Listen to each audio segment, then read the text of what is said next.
Baik, kembali lagi dalam Curahan Hati Perempuan. Kali ini sudah ada sahabat perempuan kita yang kedua, namanya Mbak Tita. Mbak Tita saat ini sedang mengandung hamil keempat, betul Mbak Tita. Iya. Tapi tadi saya dengar ceritanya bahwa Mbak Tita mengalami KDRT dan saat hamil dipisahkan oleh suami. Iya, betul. Ini awalnya ceritanya gimana?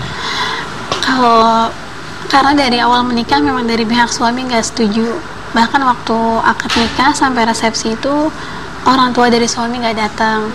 Alasannya apa nggak setuju? Alasannya mungkin karena perbedaan status sosial. Karena keluarga suami salah satu keluarga terpandang di daerahnya dan di Jakarta juga. Jadi sementara kamu dianggapnya tidak selevel gitu. Karena dari awal pun saya juga nggak tahu kalau suami saya tuh dari keluarga yang terpandang gitu kan, dia nggak pernah cerita gitu. Jadi pas sudah akad nikah saya tanya kenapa ibu bapak nggak datang, baru dia cerita semua silsilah keluarganya itu seperti apa gitu. Tapi suami tetap mengambil keputusan untuk menikah sama kita. Iya. Berarti dia memang cinta dan sayang. Sebenarnya sih kalau cinta dan sayang 50-50 ya Mbak ya. Karena waktu proses mau nikah itu memang kita ngalamin kejadian yang benar-benar bikin drop semua keluarga. Mungkin itu salah satunya yang bikin keluarganya juga agak marah sama saya dan suami saya gitu. Dan kemudian setelah menikah? Setelah menikah itu karena posisinya waktu itu dia belum siap menikah, terus banyak tekanan supaya kita menikah gitu. Akhirnya ya jalanin rumah tangga itu kayak bukan rumah tangga. Ya seperti apa? Hari-hari isinya cuma nangis, berantem, dipukul, dan dia jarang pulang. Karena memang waktu itu dari pihak keluarga dia kan jangan sampai punya anak dari saya. Pokoknya jangan sampai punya anak dari saya. Jadi setiap weekend, Jumat, Sabtu, Minggu tuh suami saya nggak boleh pulang ke rumah. Jadi suruh pulang ke rumah keluarganya gitu. Jadi dijauhin. Bener-bener kayak bukan rumah tangga. Dan selama menikah setahun itu nggak ada satu kerjaan itu tahu kalau kita udah menikah. Karena memang dirahasiakan dari keluarganya dia gitu. Bahkan sampai menikah 3 tahun di kampung itu nggak ada yang tahu kalau saya udah nikah sama suami saya. Gimana perasaan kamu menikah sama orang tapi semua orang nggak tahu bahwa kamu sudah menikah gitu? Tapi kan hukum bahwa norma kamu udah menikah kamu tetap harus jalanin kan? Sakit, jelas sakit banget. Saya juga perempuan biasa yang nikah, pengen diaku sebagai menantu, pengen jadi ibu, pengen jadi istri. Tapi itu saya nggak dapetin selama 2 tahun menikah. Sampai akhirnya waktu keguguran anak kedua, suami saya berubah jadi mungkin dia sadar, oh keluarga gue jahat ya Yun, dia bilang. Iya jahat banget. Sampai akhirnya dia mutusin buat balik sama saya. Itu udah dipisahin untuk yang kedua kalinya. Jadi waktu hamilan pertama gagal jadi gugur. Iya. Kemudian hamil kedua pun gugur.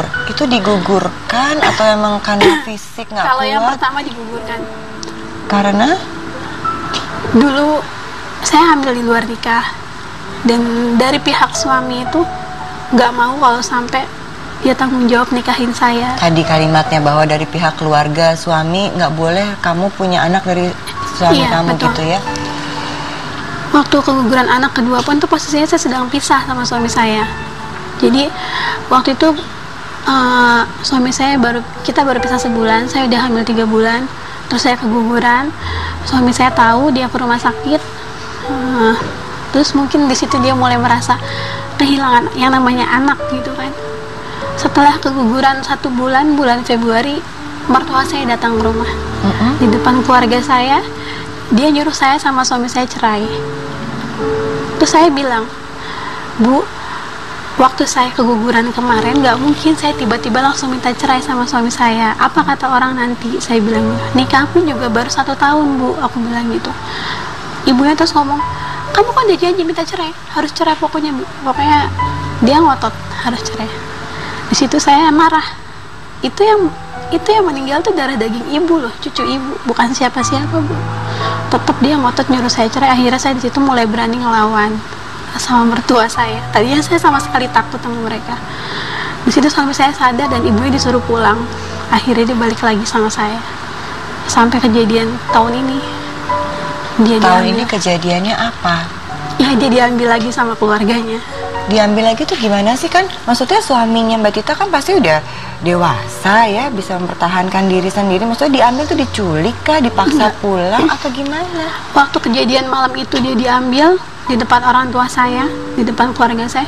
Suami saya nggak ngeluarin satu kata pun, sama sekali nggak ngomong apa-apa. Sampai saya ambilin Al-Quran di depan ibu bapaknya. Ini nggak pertama kali saya dipisahin, udah ketiga kalinya. Kalau memang kalian mau menceraikan saya ikhlas. Tapi kalau itu dari hati suami saya. Tapi suami saya nggak ngomong apa-apa, cuma diem. Terus bapaknya yang ngomong, Sahir Lang. Dia cuma diem aja, nggak ngomong apa-apa. Cuman yang saya lihat emang benar-benar kayak orang terpaksa. Dia cuma diem, nggak ngucapin kata apa-apa. Bangun ke kontrakan, ngambil tas, terus pergi. Sampai detik ini ditinggalkan. Dan sudah tahu bahwa sekarang lagi hamil. 4 hari setelah saya tahu saya hamil, saya langsung ke rumah omnya sama bapak saya, sama ibu saya, sama kakak saya buat ngasih tahu saya hamil.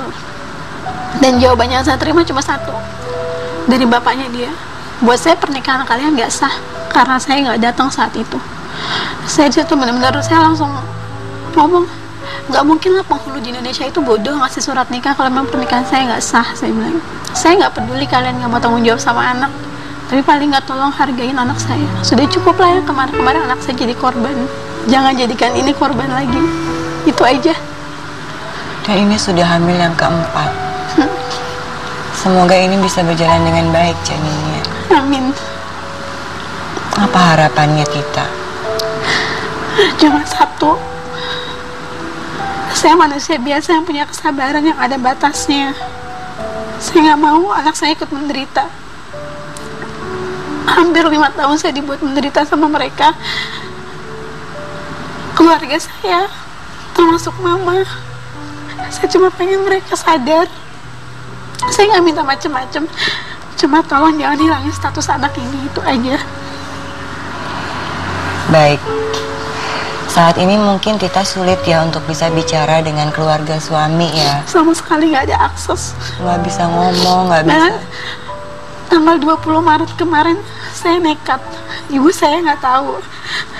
Baru di sini saya buka. Saya bilang sama mama, mah ada tugas kantor ke Solo. Padahal nggak ada. Itu ada teman saya yang baik. Dia kasih uang saya buat berangkat ke Solo, buat nyari suami saya. Dan itu saya cuma bisa lihat dari jauh. Tapi sempat lihat suami. Saya lihat, dan dia sama sekali nggak ingat sama saya. Nggak ingat sama kamu? Saya cuma kasih hasil USG, dan hasil USG itu dibuang sama dia. Buat saya itu bukan suami saya. Suami saya itu orang baik.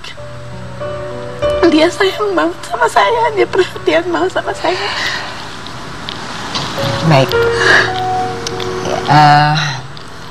Tita sabar dulu, nafas dulu karena ini lagi mengandung, hamil 5 bulan kan. Ya sayang dulu sama bayinya, istirahat dulu, ambil nafas. Nanti kita akan segera kembali. Kita break dulu ya, kasih waktu sebentar ke Mbak Tita. Kita akan segera kembali dalam Curahan Hati Perempuan. Nafas dulu.